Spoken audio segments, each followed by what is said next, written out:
Il faut impérativement refaire au moins les matières qui ont fuité. Il est inconcevable de corriger des feuilles en sachant qu'il y a parmi ces rendus un travail malhonnête. Refaire les examens est la seule solution pour garder l'équité indispensable dans ce genre d'examen décisif.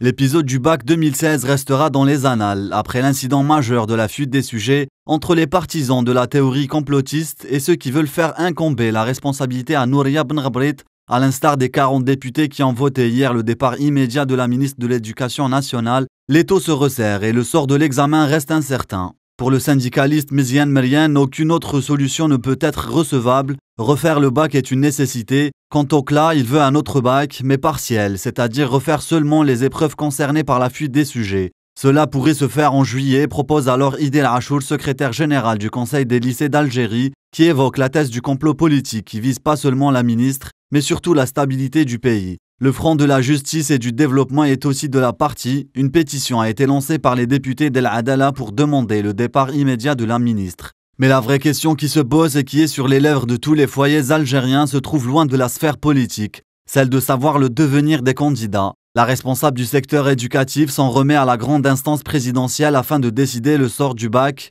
et les candidats qui depuis la fin de l'examen marchent sur des braises tant leur quotidien est devenu stressant et leur avenir incertain.